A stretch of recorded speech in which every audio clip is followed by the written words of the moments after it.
श्रद्धालु जिज्ञासु श्रोताओं, पंडित श्री रविंद्र जी आत्मन के द्वारा लिखी हुई समता षोडशी की चर्चा पिछले कई महीनों से आप सुन रहे हैं और इस चर्चा को सुनते समय शायद आप में से कईयों ने अनुभव किया होगा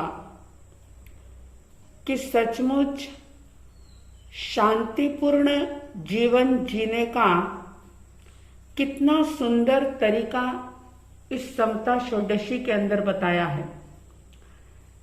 कैसे हम अपने आनंद को, अपनी प्रसन्नता को, अपने भीतर की खुशी को बरकरार रख सकते हैं, कैसे हम अपनी भावनाओं को बदल सकते हैं, दुर्भावना को सद्भावना में किस प्रकार से बदला जा सकता है, हमारा दृष्टिकोण, हमारा नजरिया किस प्रकार का होना चाहिए, सामूहिक जीवन में या एकाकी जीवन में कैसी हमारी सोच हो कि परिस्थितियां लाख बदले लेकिन फिर भी हमारे भीतर की खुशी ना बदले, हमारे अंदर का आनंद कभी दुख रूप में परिणत ना हो।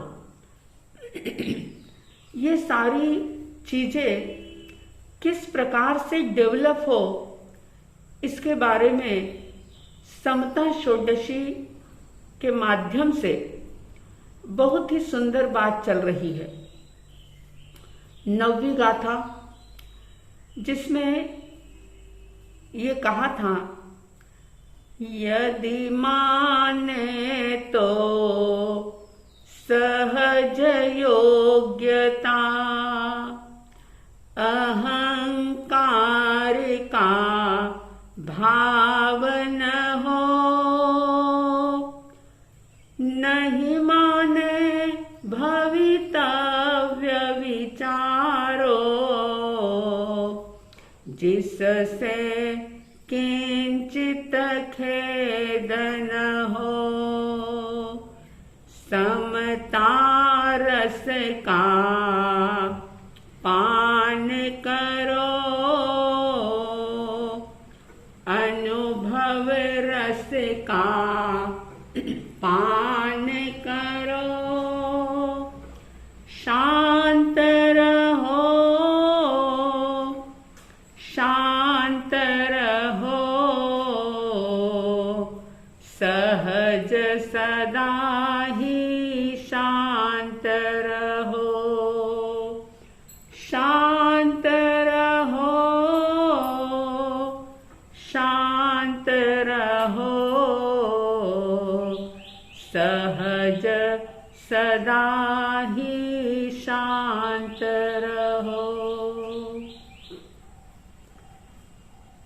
इस 9वीं गाथा की दूसरी लाइन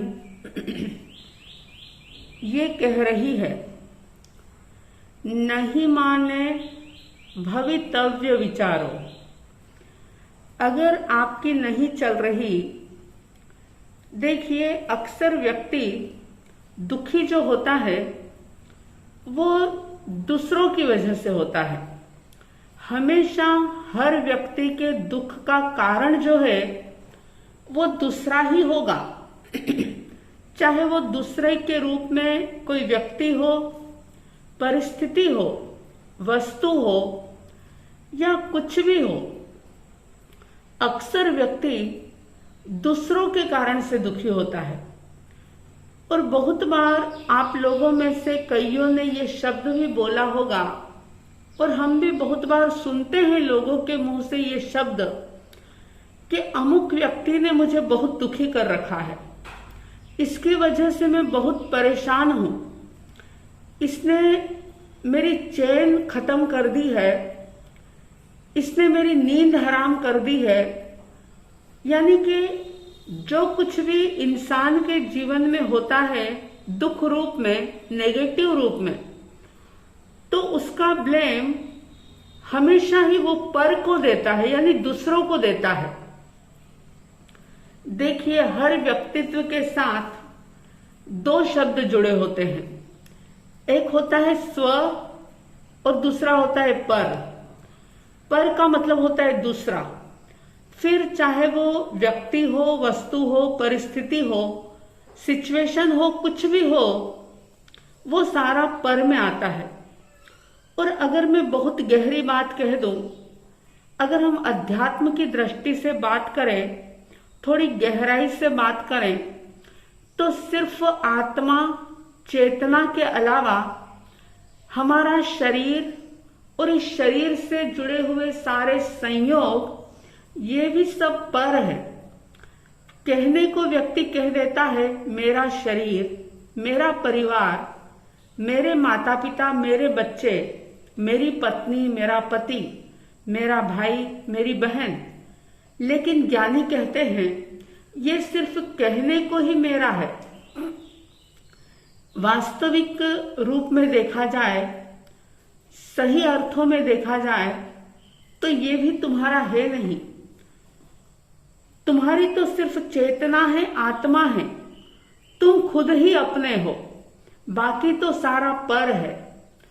तो दुख जो आता है वो हमेशा पर में से आता है। और यहां पर इस नववी गाथा के माध्यम से ये बात बताई जा रही है कि एक छोटा सा सूत्र पकड़ लो तो किसी भी प्रकार का दुख, कोई खेद तुम्हारे अंदर हो नहीं सकता। जैसा कि कहा, नहीं माने भवितव्य विचारो। अब नहीं माने, यहां कोई बात मानने वाली ही बात नहीं है कि अगर कोई आपकी बात नहीं माने, लेकिन इस एक बात के साथ सारी चीजें जुड़ जाती हैं। आप अपने शरीर को तंदुरुस्त रखने का भरसक प्रयास करते हो, योगा, प्राणायाम, हर चीज, खाने पीने का ध्यान, हर चीज का विवेक आप रखते हो, लेकिन फिर भी कोई गारंटी नहीं है कि आपका शरीर कभी बीमार नहीं होगा, आपके भीतर कोई बीमारी जन्म नहीं लेगी, ऐसी कोई गारंटी नहीं है। अब कहने को आपने ये कहा कि मेरा शरीर, लेकिन आप सोचो कि शरीर भी आपकी कहाँ मानता है। कोई भी व्यक्ति ये नहीं चाहता कि मेरे घुटने में दर्द हो, मेरे पेट में दर्द हो, मेरा सिर दर्द हो, मुझे बुखार आ जाए, अन्य कोई बीमारी हो जाए, कोई सपने में भी नहीं सोचता। अगर ज्ञानी गुरुजन या कोई भी बड़ा बुजुर्ग व्यक्ति अगर ये कह दे कि भाई ये शरीर तो रोगों का घर है, पता नहीं कब तुम्हें कैंसर हो जाएगा, कब तुम्हें टीबी हो जाएगी, अन्य कोई बीमारी हो जाएगी, कोई भरोसा नहीं है, धर्म ध्यान कर लो, तो व्यक्ति ये बात सुनकर के कहेगा अरे शुभ शुभ बोलो, अशुभ मत बोलो। यानी बीमारी के नाम से ही वो भयभीत होता है। कई बार तो ये भी देखने में आता है कि अगर किसी के परिवार में किसी की मदर, फादर या कोई भाई बहन कैंसर की बीमारी से समझो उनकी मृत्यु हो गई, तो उस व्यक्ति के मन में एक अज्ञात भय बैठ जाता है कि मेरे मदर या फादर की डेथ कैंसर की वजह से हुई, कहीं मुझे भी कैंसर तो नहीं हो जाएगा, भय बना रहता है। तो शरीर जो है ये भी आपके कहने में कहाँ चलता है, इसका जब जो होना होता है तब होता है। तो ज्ञानी कह रहे हैं कि अगर शरीर भी आपकी नहीं मान रहा, मौसम आपकी नहीं मान रहा, बहुत गर्मी हो रही है, बहुत तेज धूप निकल रही है, या बहुत ठंड हो रही है, या समझ लो बहुत बरसात हो रही है, बारिश हो रही है, तो उसमें भी व्यक्ति का मन परेशान हो जाता है। अगर बारिश ना हो तो भी दुखी, और बारिश ज्यादा हो जाए तो भी दुखी। यानी कि दुख का कारण हमेशा दूसरा होता है। और ज्ञानी कह रहे हैं भवितव्य विचारो। दुखी होने की बजाय एक चिंतन करो, एक विचार करो कि ऐसा ही होता है इस दुनिया के अंदर। शरीर अगर बीमार हो गया, बहुत ध्यान रखने के बावजूद भी, खूब सजगता के साथ, संयम के साथ जीने के बावजूद भी अगर कोई बड़ी बीमारी ने आपको घेर लिया, तो आप ये सोचो कि इस दुनिया में तो ऐसा ही होता है, इस शरीर का तो यही स्वभाव है, ऐसा ही होता है। बच्चों को आपने बहुत अच्छे संस्कार दिए, लेकिन अगर कोई पाप कर्म के उदय से बड़ा होकर के बच्चा ही आपको आंखें दिखाने लग जाए या आपकी बात ना माने, आपके कहे अनुसार कोई कार्य ना करे, तो दुखी होने की बजाय ये सोचो कि ये नियति है, इसके साथ अभी ऐसा ही होना था, ऐसी ही घटना घटनी थी। ये भवितव्यता, ये नियति, अगर ऐसा आप विचार कर सकते हैं तो सच मानिए भीतर में एक शांति की धारा बहेगी। कभी प्रयोग करके देखिएगा, क्योंकि दैनिक जीवन में ऐसी बहुत सारी परिस्थितियां आपके सामने आती है। एक नौकर है जो आपके घर में काम कर रहा है और आप उसका बहुत ध्यान भी रखते हैं। अगर उसको कोई दिक्कत है, परेशानी है, तो आप उसको हेल्प भी करते हैं, सब कुछ करते हैं। अगर वो छुट्टी मांगे तो आप उसको छुट्टी भी देते हैं। लेकिन कई बार ऐसा भी होता है कि जब आपको काम की आवश्यकता है और आप ये कह दें कि भाई अगले 2 दिन तो बिल्कुल छुट्टी मत करना, मेरे घर बहुत मेहमान आ रहे हैं और बहुत काम है, इसलिए अगले 2 दिन बिल्कुल भी छुट्टी मत करना। लेकिन फिर भी अगर वो छुट्टी कर देता है, अगर वो नहीं आता है और आपने उसके लिए बहुत कुछ किया है, तो आपका मन खेद खिन्न हो सकता है और होता है। ऐसे समय में आपके मन में उसके प्रति दुर्भावनाएं पैदा होगी। आप ये सोचेंगे कि देखो, इतना मैं इसका करता हूं, एडवांस पैसे दे दिए, इसकी बेटी की शादी हुई तो मैंने ये कर दिया, वो कर दिया, अभी तक वापस मैंने वो पैसे भी नहीं लिए, ना इसने दिए, और आज मुझे खास इसकी आवश्यकता थी तो भी इसने छुट्टी कर दी। अनेक प्रकार के विकल्प विचार आपके मन में आएंगे। लेकिन उस समय अगर ये सूत्र आप पकड़ लें, भवितव्यता, इस समय में ऐसा ही होना था, यही नियति थी, तो क्या होगा कि आप खेद खिन्न नहीं होंगे, यानी दुखी नहीं होंगे। और जब आप दुखी नहीं होंगे तो आपके मन में उस व्यक्ति के प्रति द्वेष का भाव पैदा नहीं होगा। और जब द्वेष का भाव पैदा नहीं होगा तो दुर्भावना नहीं होगी। दुर्भावना और द्वेष नहीं होगा तो कर्मों का बंधन नहीं होगा, अशुभ कर्मों से आप बच जाएंगे। तो बड़ा प्यारा सूत्र इसके अंदर दे रहे हैं, नहीं माने भवितव्य विचारो।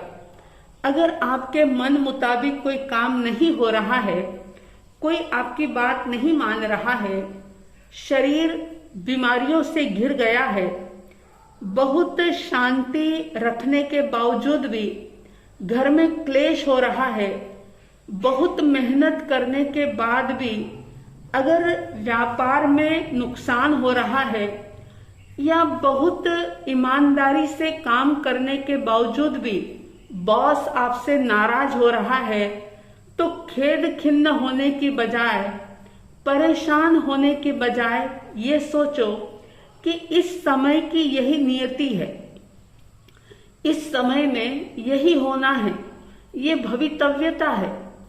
और जैसे ही आप इस जिनवाणी की बात का चिंतन करेंगे कि आपके भीतर में एक शांति की लहर दौड़ जाएगी और बस उसी शांति को पाने के लिए ही तो ये सारे उपदेश सत्संग आदि होते हैं कि आप अपने भीतर की शांति को बरकरार रख सके।